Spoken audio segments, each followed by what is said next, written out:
नमस्कार विद्यार्थियों, मैं Mahendra fast and last study YouTube पर आपका हार्दिक स्वागत करता हूं।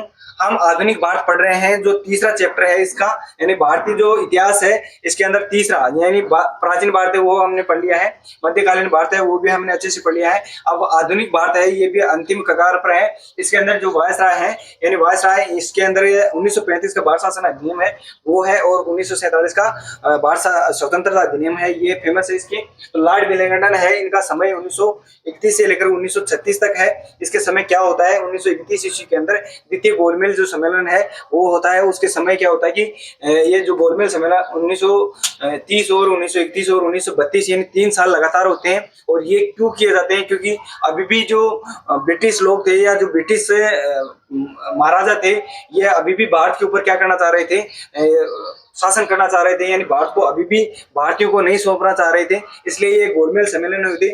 उसके अंदर क्या किया जा रहा था कि जो संविधान है उस संविधान को बनाया जाए भारतीयों के अनुसार, और फिर भी क्या है, ब्रिटेन के द्वारा ही भारत में ये शासन चलाया जाए, यानी जो अधिनियम है वो आते रहे और चलता रहे भारत के अंदर। लेकिन क्या होता है, इस द्वितीय गोलमेज सम्मेलन है उसके अंदर गांधी जी भाग लेने जाते हैं, और भाग लेने के बाद उन्होंने मौलिक अधिकार हैं, जो हमारे मूल अधिकार हैं, उनकी मांग की थी कि हमें मौलिक अधिकार दिए जाए।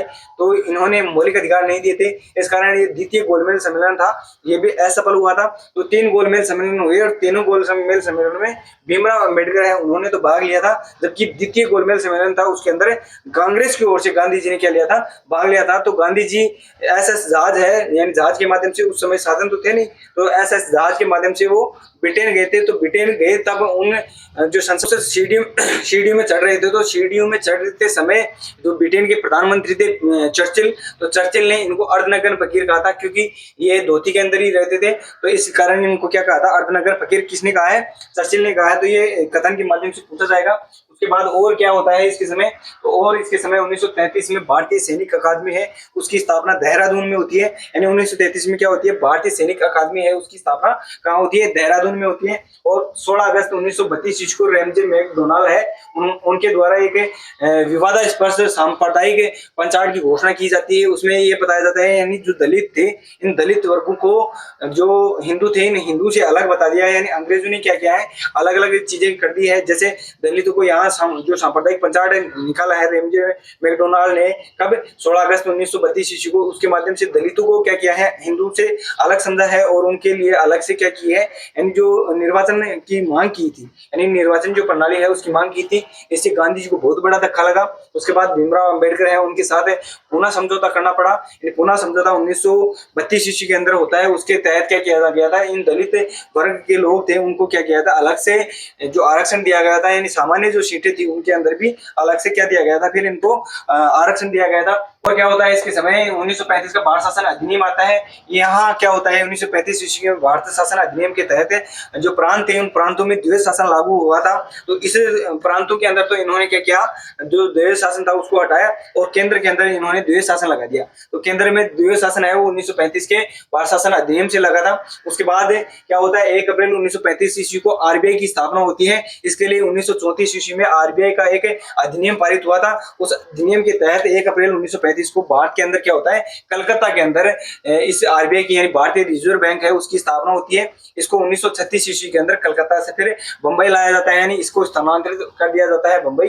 तो वर्तमान समय में जो आरबीआई का मुख्यालय है वो कहाँ है, मुंबई में है। 1937 ईस्वी के अंदर क्या होता है, 1000 का नोट है वो छपता है एक। फिर 1938 ईस्वी के अंदर जो कुछ छोटे नोट थे उन छोटे नोटों को बंद कर दिया जाता है। 1949 ईस्वी के अंदर आरबीआई है उसका राष्ट्रीयकरण कर दिया जाता है। तो ये इसके एक्स्ट्रा फैक्ट है जो आपको और भी अलग से निकालने पड़ेंगे, जिसे हम स्टैटिक जीके कहते हैं। तो स्टैटिक जीके के जो छोटे फॉर्मेट के रूप में, यानी जो शॉर्ट वीडियो है उनके अंदर देखते रहिए। शॉर्ट वीडियो में मैं इस चीज को और भी डाल दूंगा, यानी जो आरबीआई है उसके बारे में और जो डिटेल है वो आपको शॉर्ट वीडियो में मिल जाएगी। तो और सुप्रीम कोर्ट, यानी 1935 ईस्वी के अंदर सुप्रीम जो कोर्ट था कलकत्ता के अंदर, इस कलकत्ता से इसको मुंबई लाया गया। यानी जो आरबीआई था उसको तो कहाँ से, कलकत्ता से कहाँ ले जाया गया, बंबई, और इसको कहाँ, कलकत्ता से दिल्ली लाया गया, किसको, सुप्रीम कोर्ट को। तो वर्तमान समय में हमारा सुप्रीम कोर्ट कहाँ है, दिल्ली के अंदर है। 1934 ईस्वी के अंदर पहली बार क्या किया था, एमएन रॉय, मानवेंद्र नाथ रॉय है, उन्होंने संविधान सभा की मांग की थी कि हमारे भारतीयों के द्वारा संविधान की जो सभा है उसके सदस्य चुने जाए, और संविधान है उसके ऊपर जो चीजें हैं संविधान बनाना है संविधान में क्या सम्मिलित करना है, क्या छोड़ना है, उसके लिए ये संविधान सभा की मांग की थी एम.एन. रॉय ने, जिसके बारे में हमने भारतीय संविधान का जो चैप्टर है उसके अंदर हमने पढ़ लिया है, जिसकी प्ले लिस्ट आपको हमारे चैनल के ऊपर नीचे दी हुई है। तो उस चैनल के अंदर जो भारतीय संविधान है उसके चीजें हैं वो पढ़ लीजिए। जो चीजें वहां बता नहीं पाया मैं, वहाँ वो चीजें यहाँ पर है। तो सुप्रीम कोर्ट की स्थापना यहाँ हो जाती है। पहली बार एम.एन. रॉय है, उन्होंने संविधान सभा की मांग की है। कब की है? 1934 ईस्वी में की है। उसके बाद लॉर्ड लिनलिथगो है, वो आते हैं अगले वायसराय के रूप में। 1936 से लेकर 1943 तक इनका शासनकाल रहता है। ठीक है, 1946 से 36 से लेकर 1943 ईस्वी तक इनका कार्यकाल रहता है। 1936 से लेकर 37 ईस्वी के अंदर केंद्र के अंदर क्या हुई थे? चुनाव हुए थे। उनके अंदर क्या हुआ था कि जो कांग्रेस थी, कांग्रेस ने पूर्ण बहुमत से ये सीटें प्राप्त कर ली थी। इस कारण यहाँ की जो सरकार बन गई थी, यानी जो अंतरिम सरकार है उसका गठन यहाँ हुआ था। तो पूर्ण बहुमत से इंडियन जो नेशनल कांग्रेस है वो क्या हुई थी? जीत गई थी। यानी जो 11 प्रांत थे, 11 प्रांतों में से 8 जो प्रांत थे, उन 8 प्रांतों में कांग्रेस की सीटें आ गई थी। और जो कुछ चीजें थी, कुछ और सीटें थी, वहां पर मुस्लिम लीग की भी सीटें आई थी। ठीक है, तो ये चीजें यहाँ हुई थी। 1937 लॉर्ड लिनलिथगो के समय ही 1937 ईस्वी में बाहर से अलग बर्मा को किया जाता है, जिसका नाम वर्तमान में म्यांमार है। यानी म्यांमार है वो भारत का हिस्सा हुआ करता था। तो इससे पहले क्या नाम था? बर्मा। तो बर्मा को बाहर से अलग 1937 में किया गया था। कब किया गया था? 1937 में। किसके द्वारा किया गया है? ब्रिटेन, यानी ब्रिटिश भारत था, यानी ब्रिटेन का अधिकार था, ब्रिटेन ही शासन चला रहे थे। तो ब्रिटेन ने इसको अलग किया था। यानी भारत के हमें अलग अलग टुकड़े करके छोटे से भारत को दिया गया था। यानी पाकिस्तान को भी अलग करके जाएंगे, हमारे जो दलित लोग थे इनको भी अलग कर दिया, मुसलमानों को भी अलग कर दिया, हिंदुओं को भी अलग कर दिया। तो ये चीजें अंग्रेजों की हुई है। हमें तो एक आज अलग संदर्भ में देखना पड़ता है, अलग चीजें देखनी पड़ती है। हिंदू मुसलमान करते रहते हैं, पहले भी तो रहते थे। तो कहा कि अब की तो बात है, ये कोई ज्यादा दिनों की बात नहीं है। तो लॉर्ड लिनलिथगो है, यानी 1932 ईस्वी में जो सांप्रदायिक पंचायत की घोषणा हुई थी, वहां से दलित और हिंदू ये अलग अलग चीजें बन गई। और 1947 में भारत पाकिस्तान हुआ, तो यहाँ से मुसलमान जो चीज है वो यहाँ से बन गई। तो ये जो चीजें हैं, समझने की चीजें हैं, इनको समझिए आप और अच्छे से विचार कीजिए। जैसे भगत सिंह है, उनके खिलाफ भी कई चीजें लोग बोलते रहते हैं, तो वो चीजें भी आप पिछले वीडियो के माध्यम से देखिए। और क्या है, भारत से म्यांमार अलग हो गया। उसके बाद क्या है कि 1939 ईस्वी में सुभाष चंद्र बोस है, उन्होंने जो भारतीय राष्ट्रीय कांग्रेस थी उसके अलावा यानी फॉरवर्ड जो ब्लॉक पार्टी है उसका गठन किया गया। यानी 1939 ईस्वी में सुभाष चंद्र बोस है, उन्होंने क्या कर दिया था? फॉरवर्ड ब्लॉक पार्टी की स्थापना की थी। 1939 से लेकर 1945 तक के जो विश्व युद्ध हुआ था उसके अंदर क्या किया गया था? जो अंग्रेज थे, इन अंग्रेजों ने भारतीयों को जबरदस्ती ही इस युद्ध में धकेल दिया था। इस कारण क्या है, भारतीयों में विद्रोह, आक्रोश, ये चीजें बनने लग गई थी। उसके बाद क्या होता है 1940 ईस्वी के अंदर, यानी 8 अगस्त का दिन था, 8 अगस्त 1940 ईस्वी में अगस्त प्रस्ताव भारत के अंदर आता है। इसके अंदर भारत आ गया, भारत में अगस्त प्रस्ताव आ गया, तो इसको भारतीयों ने क्या कर दिया था? नकार दिया था, इसका विरोध किया था। अलग अलग 8 अगस्त को क्या हुआ था? अगस्त प्रस्ताव भारत में आया था। 9 अगस्त यानी अगले ही दिन कांग्रेस ने ये कह दिया कि भारत छोड़ो आंदोलन की शुरुआत कर दी गई। यानी 9 अगस्त को क्या कर दिया गया था? कांग्रेस के द्वारा भारत छोड़ो आंदोलन है उसकी शुरुआत कर दी गई थी। और क्या होता है 9 अगस्त 1942 को भारत छोड़ो आंदोलन है, ये भी होता है इसके समय। और क्या होता है, यानी जो व्यक्तिगत सत्याग्रह है ये विनोबा भावे ने किया था। तो व्यक्तिगत जो सत्याग्रह है इस अगस्त प्रस्ताव के खिलाफ भी था, जो व्यक्तिगत सत्याग्रह भी था, और भारत छोड़ो आंदोलन है वो भी अगस्त प्रस्ताव के खिलाफ ही था। उसके बाद 19 प्रस्तावों के खिलाफ ही व्यक्तिगत जो सत्याग्रह है उसकी शुरुआत, यानी प्रथम व्यक्ति विनोबा भावे थे, उन्होंने सत्याग्रह कौन सा कर दिया है? व्यक्तिगत सत्याग्रह कर दिया है। और 9 अगस्त को क्या हुआ था? कांग्रेस के द्वारा जो भारत छोड़ो आंदोलन है उसकी शुरुआत कर दी गई थी।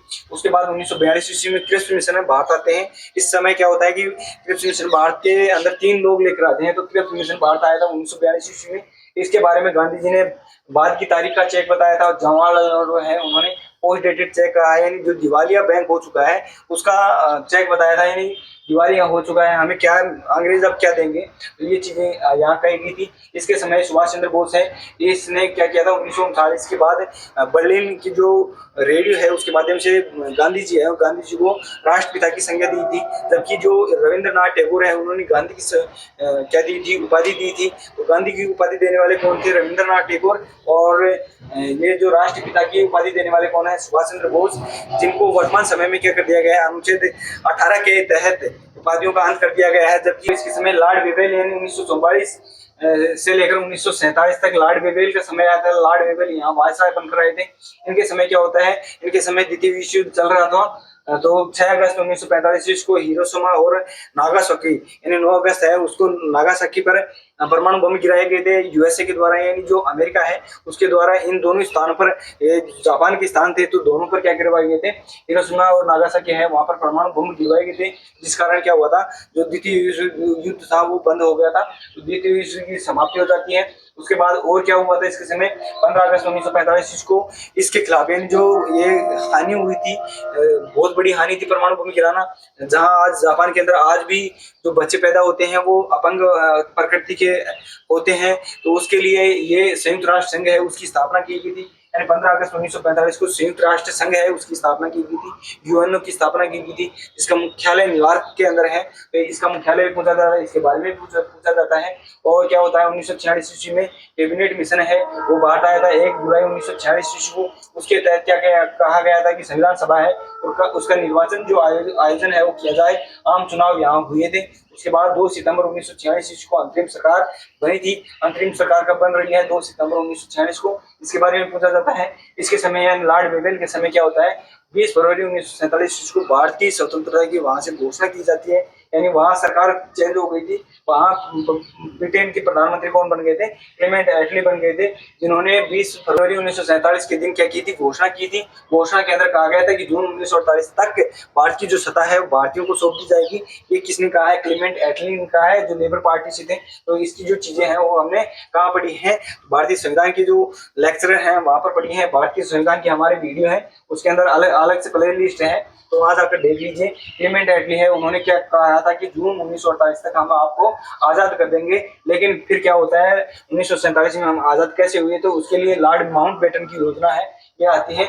लॉर्ड माउंटबेटन अगले वायसराय होते हैं 1947 से लेकर 48 जून 1948 तक ये रहते हैं, यानी जून 1948 तक इनको नियुक्त किया गया था, क्योंकि जून 1948 है उसके अंदर क्या कर दिया जाएगा, भारतीयों को सत्ता स्थानांतरित कर दी जाएगी, इसलिए इसका शासनकाल है वो 1948 तक माना जाता है। 1947 ईस्वी के अंदर भारत अधिनियम आया था। ये भारत स्वतंत्रता अधिनियम किसके समय आया है, लॉर्ड माउंटबेटन के समय आया है।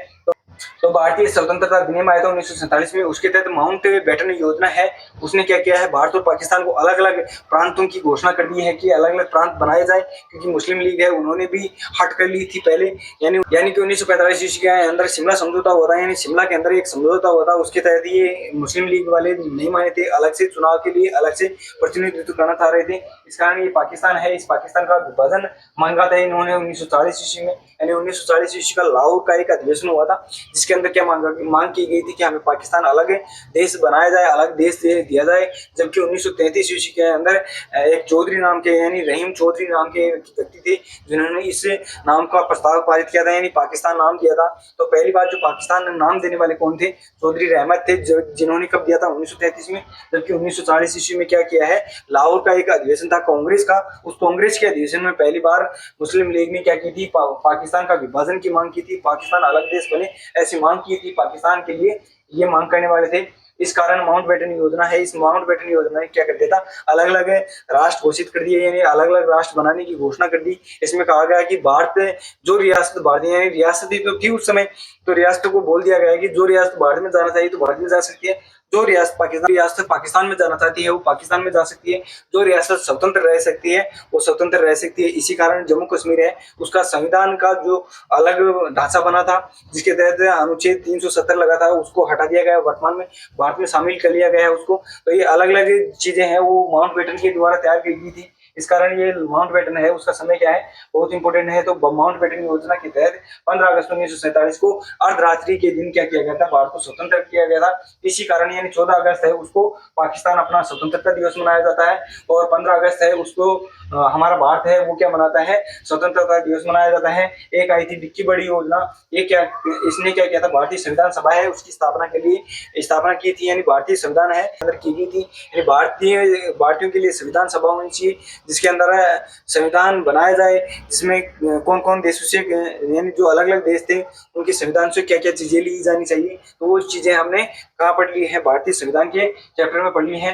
और क्या है इसके समय प्रथम भारतीय गवर्नर जो जनरल है यानी लॉर्ड माउंटबेटन के समय प्रथम भारतीय गवर्नर जनरल है वो कौन बने थे? सी राजा गोपालाचारी बने थे, जो अंतरिम सरकार में शिक्षा मंत्री के पद पर भी रहे थे।